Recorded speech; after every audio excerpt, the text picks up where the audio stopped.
नमस्कार साथियों, मैं सीमा गुप्ता आज आप सभी के बीच वर्ल्ड जियोग्राफी के अत्यंत ही महत्वपूर्ण विषय पर टेस्ट सीरीज को लेकर आई हूँ। और आज के इस टेस्ट सीरीज में आपको विभिन्न प्रकार के ऐसे टॉपिक को सॉल्व करने का अवसर मिलेगा, टॉपिक के बारे में जानने का अवसर मिलेगा जो कि आप सभी के परीक्षा के लिए अत्यंत ही महत्वपूर्ण है। तो साथियों, आप सभी अवश्य आज के इस टॉपिक को बहुत ही गंभीरता से अध्ययन करिएगा, क्योंकि ये टॉपिक आप सभी के परीक्षा के दृष्टिगत महत्वपूर्ण है। आज के इस टेस्ट सीरीज में लगभग 20 क्वेश्चन को लाए गए हैं, लेकिन प्रयास ये किया जाएगा कि इस 20 क्वेश्चन के माध्यम से संबंधित टॉपिक के समस्त क्वेश्चन को सॉल्व आप सभी को करवाने की कला को सिखाया जाए। तो आइए जानते हैं, प्रथम जो टॉपिक है शुष्क प्रदेश और मरुस्थल से रिलेटेड, उससे कौन सा क्वेश्चन आज आप सभी के बीच आया है। पहला क्वेश्चन है, मरुस्थल शाश्वत ऊर्जा उत्पादन के प्रभावकारी स्रोत हो सकते हैं। और कथन बी में दिया गया है, जितनी ऊर्जा मानव जाति एक वर्ष में उपभोग करती है उससे अधिक ऊर्जा मरुस्थल 6 घंटों में सूर्य से प्राप्त कर सकते हैं।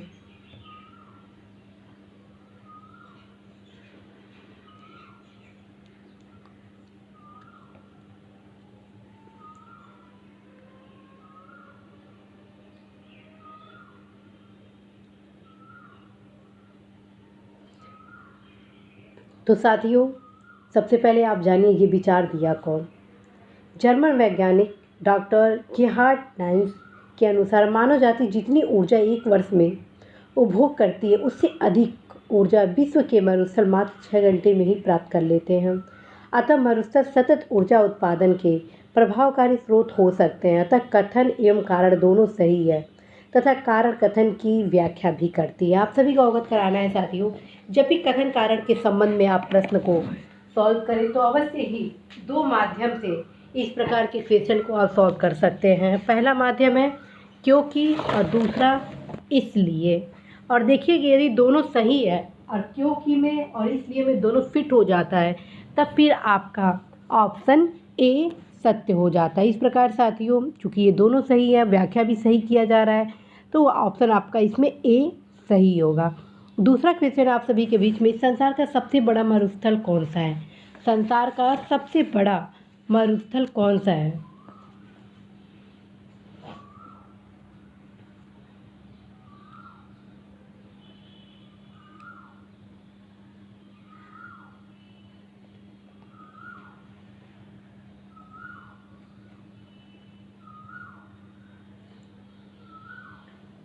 साथियों, मरुस्थल उसको कहा जाता है, एक ऐसा क्षेत्र जहाँ की वार्षिक वर्षा 25 सेंटीमीटर से कम होता है। और संसार का सबसे बड़ा जो मरुस्थल है वो उत्तरी अफ्रीका में विस्तृत है। और ये जो आप देख रहे हैं, संसार का सबसे बड़ा मरुस्थल कहाँ पे है, अफ्रीका में है। और ऑप्शन आपका सी होगा, सी, जिसे कहते हैं सहारा मरुस्थल। ठीक है। नेक्स्ट क्वेश्चन है कि गोबी मरुस्थल किस देश में स्थित है। साथियों, इस क्वेश्चन के माध्यम से आप सभी को ये भी बताना है कि जितने भी मरुस्थल है, सभी मरुस्थलों के बारे में आप सभी को जानना बहुत ज़रूरी है। तो गोबी मरुस्थल किस देश में स्थित है।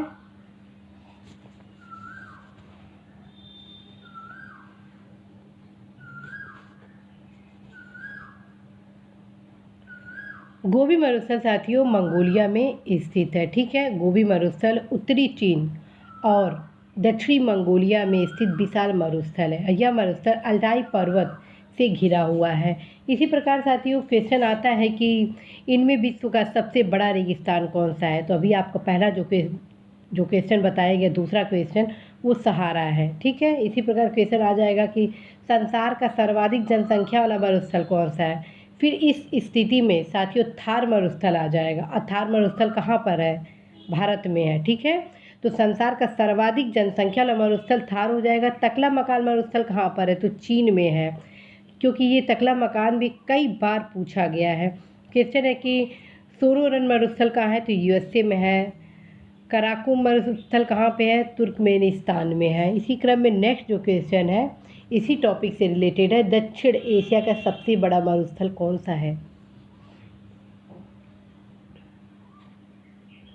साथियों, इसको ग्रेट इंडियन डेजर्ट भी कहा जाता है और ये उत्तर इसका हुआ थार मरुस्थल। ठीक है। तो आप जरूर ही ध्यान में रखेंगे। अटाकामा मरुस्थल साथियों चिली में है। कोलोराडो मरुस्थल आपका कैलिफोर्निया में है। कालाहारी मरुस्थल बोत्सवाना, नामीबिया और दक्षिण अफ्रीका की सीमा में विस्तृत है। ठीक है। नेक्स्ट क्वेश्चन है साथियों कि निम्नलिखित में से कौन सा मरुस्थल दक्षिणी गोलार्ध में स्थित है। निम्नलिखित में से कौन सा मरुस्थल दक्षिण गोलार्ध में अवस्थित है।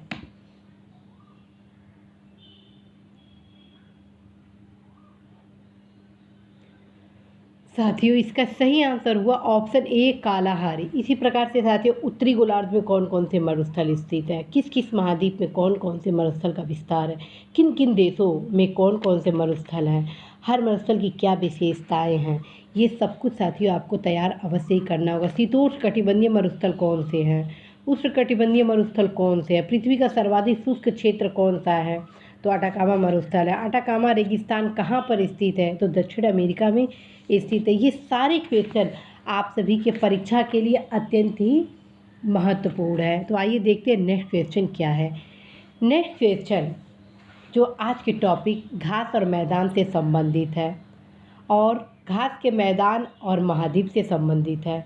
तो आप इसको सुमेलित करिए और सुमेलित करने के बाद फिर मैं बताऊंगी कि इस टॉपिक से किस किस प्रकार के अन्य क्वेश्चन भी पूछे जा सकते हैं।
तो साथियों इसका सही आंसर होगा ऑप्शन ए। जी हाँ, इसका सही आंसर हो जाएगा ऑप्शन ए। कैसे?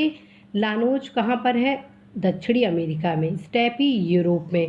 प्रेयरीज उत्तरी अमेरिका में। वेल्ड कहाँ है? अफ्रीका है। इसी के साथ कौन कौन से आपके उष्णकटिबंधीय घास के मैदान क्षेत्र हैं, कौन से आपके शीतोष्ण कटिबंधीय घास के मैदान, इस प्रकार से भी क्वेश्चन पूछे जाते हैं। लेकिन इसके अतिरिक्त आज आपको जो घास के मैदान बताए गए हैं, इसके अतिरिक्त ये तो 4 बताए गए हैं, और भी 2-3 ऐसे घास के मैदान हैं जो कि आपकी परीक्षा के लिए अत्यंत ही महत्वपूर्ण है, जिसमें पंपास जो कि दक्षिणी अमेरिका में है, इसको भी अवश्य नोट डाउन करिएगा। कैंपास कहाँ पाया जाता है? ब्राज़ीलियन उच्च भूमि में। और सवाना पूर्वी अफ्रीका में। और सवाना का सर्वाधिक विस्तार कहाँ हुआ है? अफ्रीका में हुआ है। ठीक है। अब जानिए आप कि उष्णकटिबंधीय घास के मैदान का विस्तार भूमध्य रेखीय सदाबहार वनों तथा गर्म मरुस्थल क्षेत्रों के मध्य पाया जाता है। और उष्णकटिबंधीय घास के मैदान का उदाहरण कौन है? लानोज, कैंपास, सेल्वास, पार्कलैंड एवं सवाना है। और शीतोष्ण कटिबंधीय घास के मैदान का विस्तार शीतोष्ण कटिबंधीय जलवायु वाले क्षेत्रों में होता है। और इसके प्रमुख उदाहरण है साथियों Pampas, steppes, prairies, veld, downs. इस प्रकार से साथियों यदि आप हर जलवायु के हिसाब से भी घास के मैदान के बारे में अध्ययन करेंगे तो इस टॉपिक से हर प्रकार के क्वेश्चन को आप सॉल्व कर पाएंगे।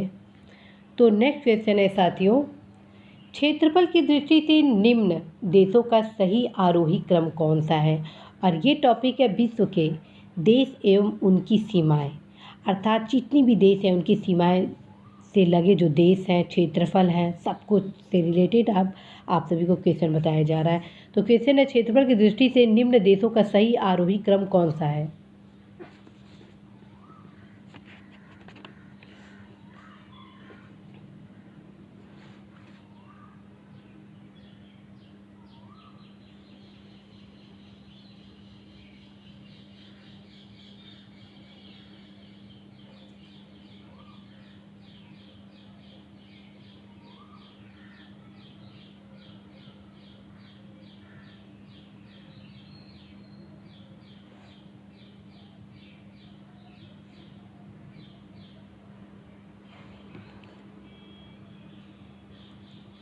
साथियों, इसका सही आंसर होगा option C, Australia, Bharat, Argentina, Bharat, Australia, Brazil.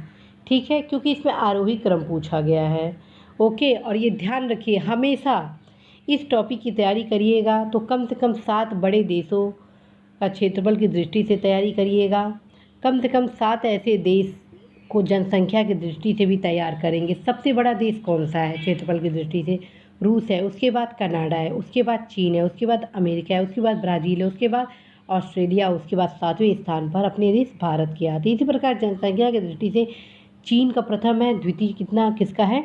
Bharat का है। तो इसी प्रकार साथियों, आप 7 कम से कम जरूर तैयार करेंगे। और इसके अतिरिक्त साथियों, जो तटीय सीमा है उसको भी ज़रूर आप तैयारी करेंगे।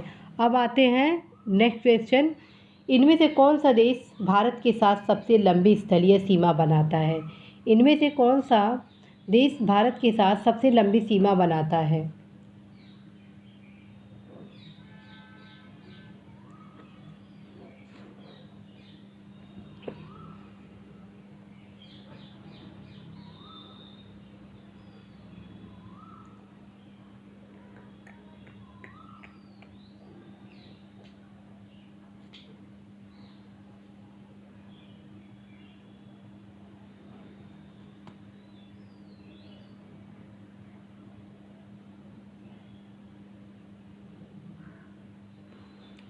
तो साथियों, इसका सही आंसर होगा ऑप्शन सी, बांग्लादेश। बांग्लादेश क्यों?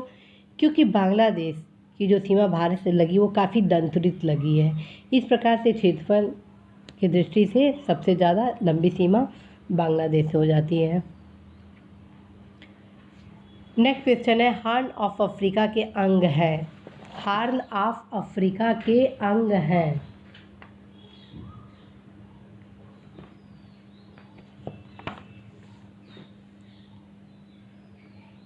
इसको अफ्रीका की सिंग भी कहा जाता है।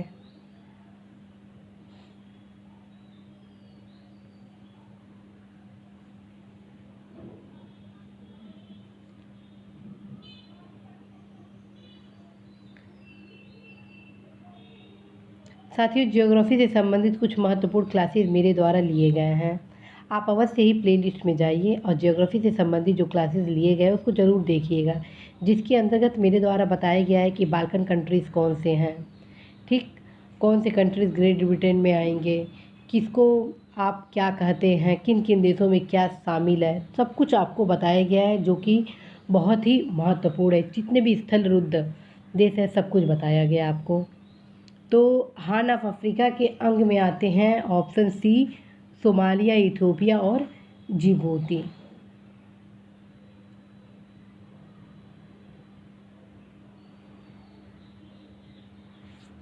नेक्स्ट क्वेश्चन है, निम्नलिखित कथनों पर विचार करें। ग्रेट ब्रिटेन में इंग्लैंड, वेल्स, स्कॉटलैंड तथा उत्तरी आयरलैंड अंतर्विष्ट है। दूसरा हो गया, इंग्लैंड यूनाइटेड किंगडम के कुल क्षेत्रफल के 60% से कम में फैला हुआ है।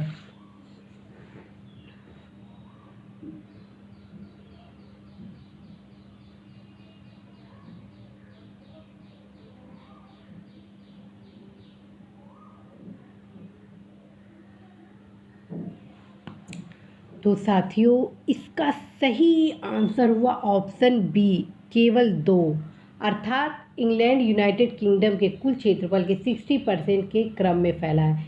लेकिन ग्रेट ब्रिटेन में इंग्लैंड, वेल्स, स्कॉटलैंड तो है लेकिन उत्तरी आयरलैंड नहीं है। क्यों? क्योंकि यदि हम यूनाइटेड किंगडम को शामिल करते हैं, नाम लेते हैं, तब कहीं उत्तरी अमेरिका आता है। क्यों? क्योंकि ग्रेट ब्रिटेन में इंग्लैंड, वेल्स और स्कॉटलैंड तीनों को समायोजित रूप से ग्रेट ब्रिटेन कहेंगे, और जब आयरलैंड इसमें सम्मिलित कर लेंगे तब कहीं ये यूनाइटेड किंगडम का स्वरूप में परिवर्तित होता है। इस प्रकार से ऑप्शन आपका बी सही है। नेक्स्ट क्वेश्चन है, सूची 1 को सूची 2 से सुमेलित कीजिए तथा सूचियों के नीचे दिए गए कोड से सही उत्तर चुनें। देश और अधीन क्षेत्र।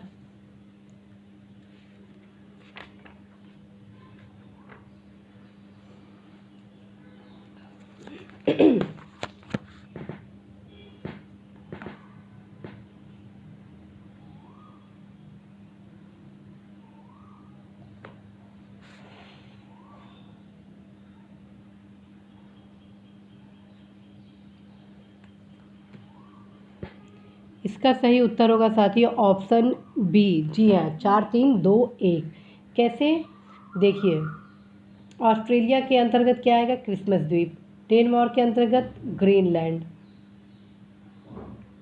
फ्रांस के अंतर्गत आपका सांता क्रूज और स्पेन के अंतर्गत मार्टिनिक आ जाता है। ठीक है साथियों, अब और इसी के साथ आप ये देखेंगे कि कितने अन्य और भी अधीन क्षेत्र हैं जो किन किन देशों के अंतर्गत आते हैं। ठीक, नेक्स्ट क्वेश्चन है, सूची 1 को सूची 2 से सुमेलित करें। विश्व के द्वीप हैं और स्वामित्व वाला देश है, जैसा कि अभी पहले मैं आपको बताई। और ये दूसरे प्रकार का इसी टाइप के क्वेश्चन आप सभी के परीक्षाएं में पूछे जाते हैं।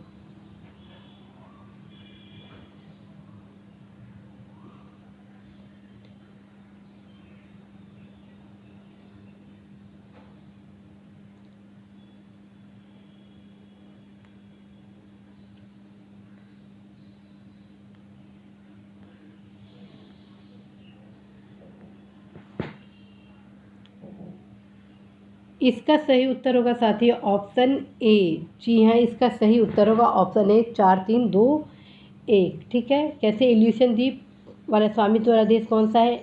यूएसए। वियर द्वीप नॉर्वे। Greenland Denmark. और फ्रेंच जोसेफ द्वीप रूस। अवश्य इसको ऑक्सफोर्ड के मैप में देखिएगा, स्पष्ट रूप से ये सारे विश्व के जो द्वीप आपको बताए जा रहे हैं सारे दिखेंगे। आप ये भी देखिएगा विश्व का सबसे बड़ा द्वीप कौन सा है, छोटा कौन सा है, और किसके समीप कौन कौन से द्वीप हैं, क्योंकि इस प्रकार के क्वेश्चन भी आप सभी के परीक्षा में पूछे जाते हैं। अब हम आते हैं लैंड लॉक कंट्री। ठीक, निम्नलिखित देशों में से कौन सा स्थल अवरुद्ध देश नहीं है, अर्थात कौन सा ऐसा देश है जो लैंड लॉक कंट्रीज में नहीं आता है।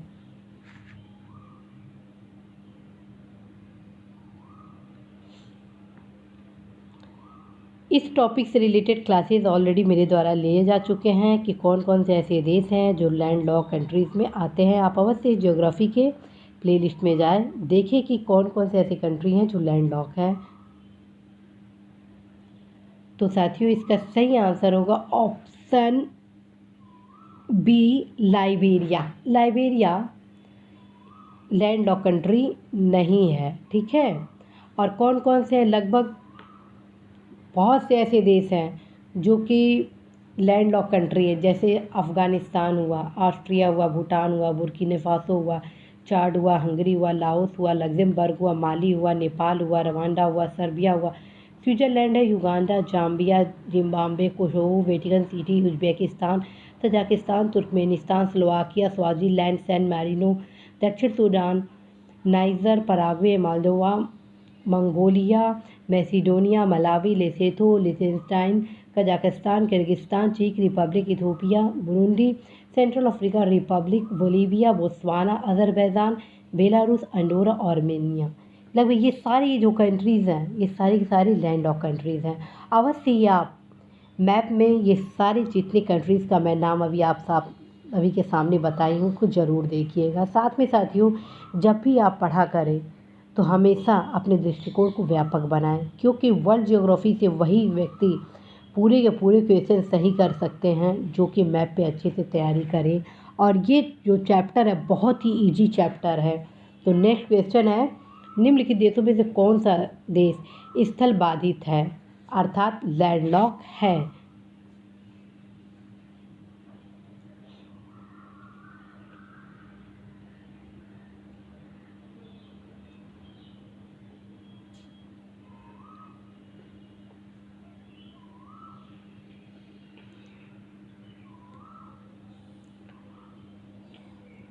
साथियों, इसका सही आंसर होगा ऑप्शन डी, अर्थात 1 2 4। मलेशिया लैंडलॉक में नहीं आता है। ठीक है, अफगानिस्तान, हंगरी और स्विट्ज़रलैंड आते हैं, बट मलेशिया नहीं आता है। अवश्य ही आज आसियान कंट्रीज़ को आप देखिएगा कि आसियान कंट्रीज़ में क्या कोई लैंडलॉक कंट्रीज़ आता है कि नहीं आता है, और यदि आता है तो कौन सा आता है। ठीक है, नेक्स्ट क्वेश्चन है कि सूची 1 को सूची 2 से सुमेलित कीजिए तथा सूचियों के नीचे दिए गए कूट में से सही उत्तर का चयन करिए, पुराना नाम और नया नाम। इस प्रकार से भी प्रश्न आपके परीक्षा में साथियों पूछे जाते हैं। तो पुराना नाम और नया नाम क्या है?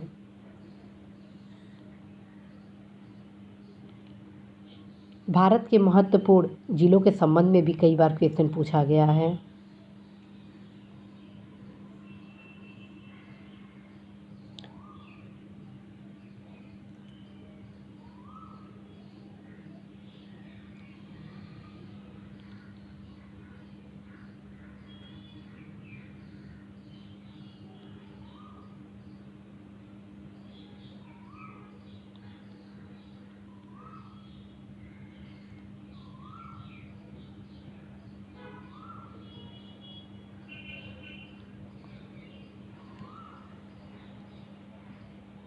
इसका सही उत्तर होगा साथियों ऑप्शन डी 3142। ताइवान ताइवान का फार्मोसा नाम था, ठीक है। म्यांमार का वर्मा नाम था, थाईलैंड का सियाम नाम था, इराक का मेसोपोटामिया था, ठीक है। इसी प्रकार से कई अन्य भी देश हैं जिनका आपको नाम पता होने चाहिए, पुराने नाम। तो नेक्स्ट क्वेश्चन है, निम्नलिखित में से कौन सी एक झील तंजानिया और युगांडा के बीच अंतर्राष्ट्रीय सीमा बनाती है?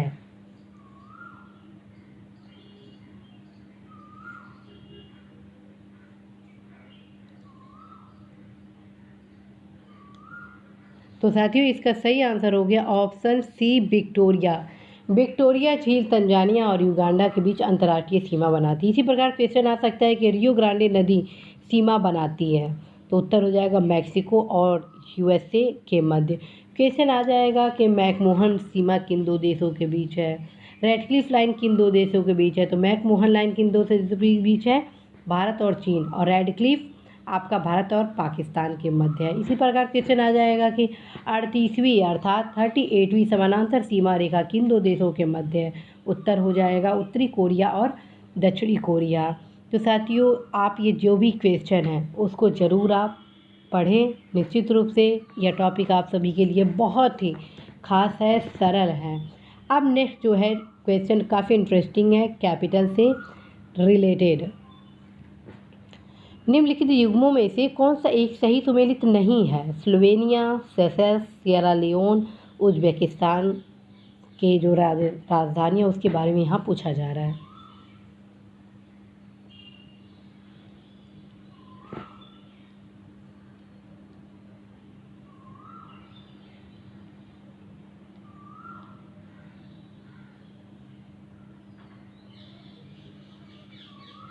साथियों तो इसका सही आंसर होगा ऑप्शन ए स्लोवानिया की राजधानी इसमें गलत बताया गया है, जबकि बाकी की जितनी राजधानियाँ सही हैं। आज आप सभी अवश्य ही यदि इस टॉपिक से क्वेश्चन सॉल्व करना चाहते हैं तो जितना भी टॉपिक आज आपको बताया जा रहा है सब के सब मानचित्र से रिलेटेड हैं। सभी अवश्य ही मानचित्र से कंप्लीट करेंगे। आप जितने भी देश हैं सबकी राजधानियाँ तैयार करेंगे। आप क्या करिए, जो भी कंट्री हैं उसको आप ग्रीन या ब्लू कलर से अंडरलाइन करिए और जितने भी कैपिटल उसको रेड या ऑरेंज कलर से अंडरलाइन करिए, ताकि जब एक कलर आप जब कलरिंग करेंगे और बार बार उसको देखेंगे तो आपके माइंड सेट में वो बैठ जाएगा। सबकॉन्शियस माइंड में जब बैठ जाएगा तो किसी भी प्रकार से क्वेश्चन इस टॉपिक से पूछा जाए आप अवश्य ही साथियों सॉल्व कर लेंगे। तो अवश्य ही आज जितने भी कैपिटल हैं कंट्री के वे सारे आप तैयार करेंगे। नेक्स्ट क्वेश्चन है, सूची 1 को सूची 2 से सुमेलित कीजिए तथा नीचे दिए गए कोड से सही उत्तर का चयन करिए, जिसमें झील है और नगर है।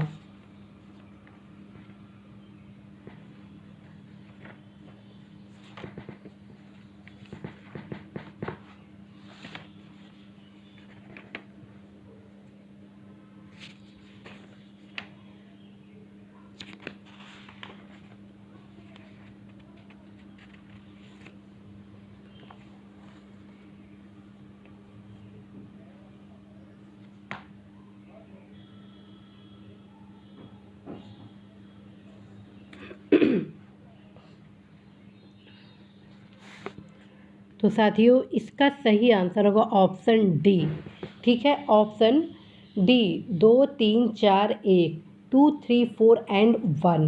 ईरी झील के निकट कौन सा नगर है? डेट्रॉइट।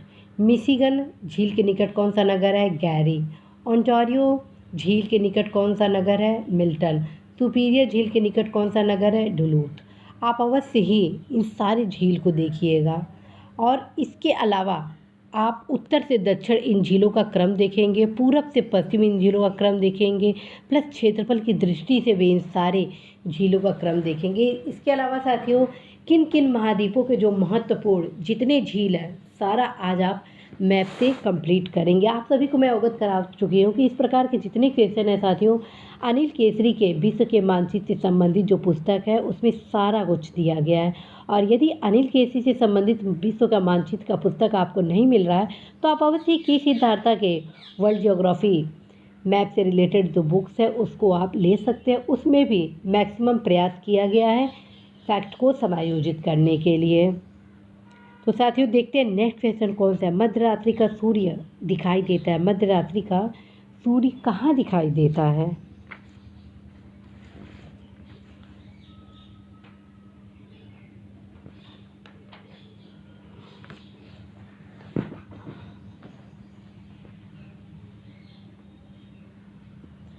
तो साथियों इसका सही आंसर होगा ऑप्शन ए, उत्तरी ध्रुव पर। ठीक है, मध्यरात्रि का सूर्य उत्तरी ध्रुव पर दिखाई देता है। आज आप सभी को भी तमाम महत्वपूर्ण प्रश्न कराए जा रहे हैं जो मैक्सिमम क्वेश्चन आपके मैप से रिलेटेड है। लगभग 98% क्वेश्चन आपके, लगभग 98 के 100% क्वेश्चन आज के सारे मैप से रिलेटेड है। तो आप अवश्य ही मैप का अध्ययन करेंगे। लास्ट क्वेश्चन है आज आप सभी के बीच। निम्नलिखित को सुमेलित करिए। अंध महाद्वीप, विश्व की छत, हजारों झीलों का देश, मोतियों का झील।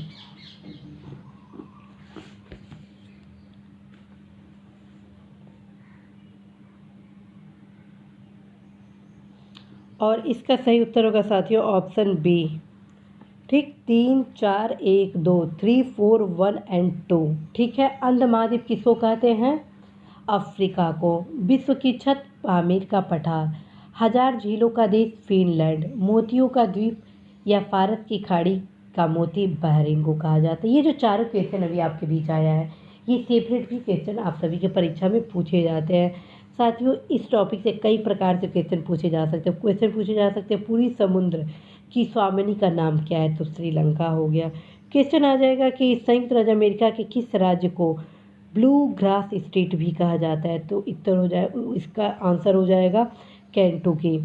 इसी प्रकार से साथियों जितने भी द्वीप वगैरह हैं महत्वपूर्ण उनके थॉट हैं, प्लस जो भौगोलिक उपनाम से संबंधित मैप में जितने भी आपके रिलेटेड थ्योरेटिकल पोर्शन है उसको ज़रूर आप पढ़ेंगे। आज का जो टॉपिक है इससे लगभग आपके ज्योग्राफी में अच्छे खासे क्वेश्चन पूछे जाते हैं, तो आप अवश्य ही इसे अच्छे से पढ़ेंगे। और साथियों इस वर्ल्ड ज्योग्राफी से रिलेटेड मैं प्रयास में हूँ कि आप सभी के बीच क्लासेस मैक्सिमम ला सकूँ ताकि आप सभी अवश्य इस टॉपिक से कोई भी क्वेश्चन गलत ना कर पाए।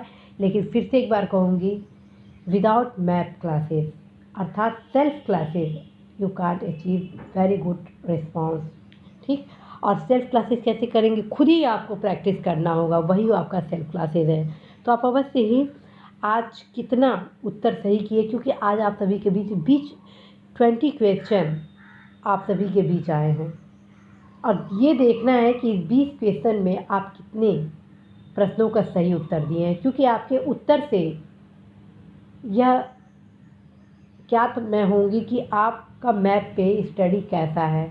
और जब आप इस टेस्ट सीरीज को कर ले तो अवश्य ही घटना चक्र के पूर्वावलोकन जिसमें प्रीवियस क्वेश्चन का समायोजन किया गया सारे क्वेश्चन जरूर सॉल्व करिएगा। ठीक, ताकि इससे रिलेटेड जितने क्वेश्चन हैं साथियों उसको भी आप डील कर सकें, क्योंकि आप सभी की परीक्षा में लगभग 40 to 50% क्वेश्चन रिपीटेड होते हैं प्रत्यक्ष रूप से अप्रत्यक्ष रूप से। तो अवश्य ही आज देखिएगा मैप से रिलेटेड जो भी आज टॉपिक आपको बताया गया है मैप का स्टडी जरूर करिएगा। इसी आशा संदेश विश्वास के साथ साथियों मैं सीमा गुप्ता आज विदा लेती हूँ कि निश्चित रूप से आप सभी अपने लक्ष्य में सफल होंगे। नमस्कार।